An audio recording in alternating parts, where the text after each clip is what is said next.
Good evening. Well, I apologize if it's not lit very well because the sun is down. It's like 10:30 p.m. here.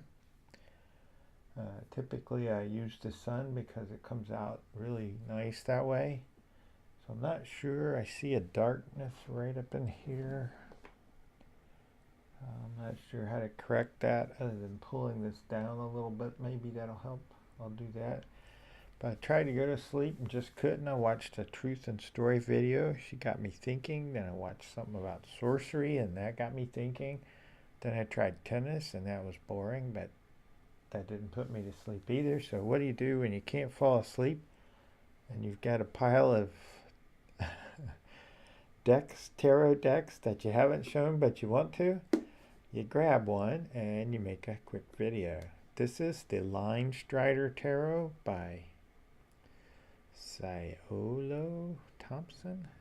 I'm probably mispronouncing that. That's the box. Splash of purple in there.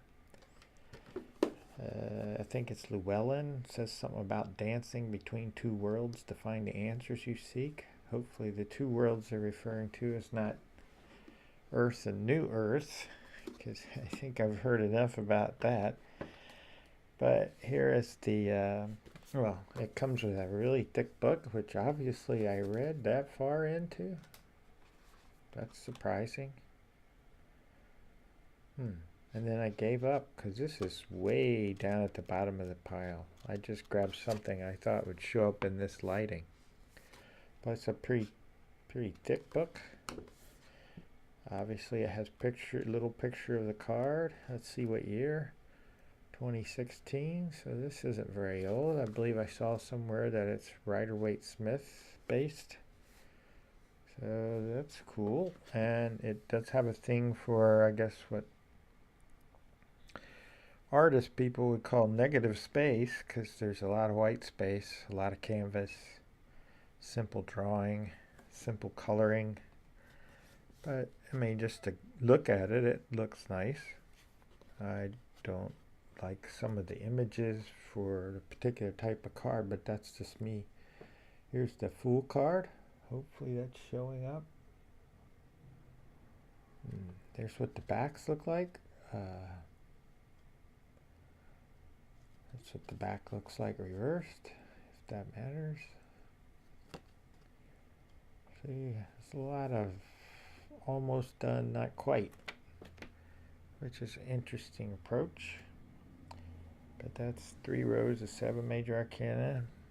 I usually look at the Hermit, but that Hermit doesn't hold much appeal for me. So let's move on to Pentacles. See if I can tire myself out.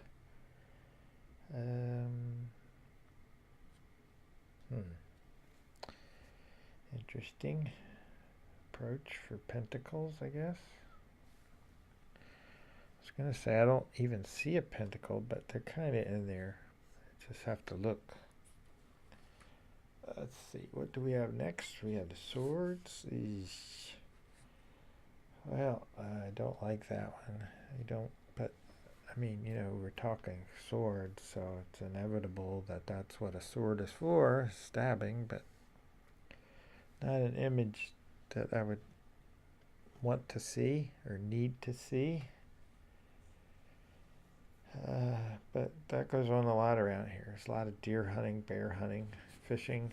That's what this area is all about. People practically drool when they start talking to each other about it. Here are the cups. That's the cover of the box, I believe. Yep. Oh, and that's the interesting. There's a yellow feather in his mouth. Oh my. That's what cats do if given the opportunity.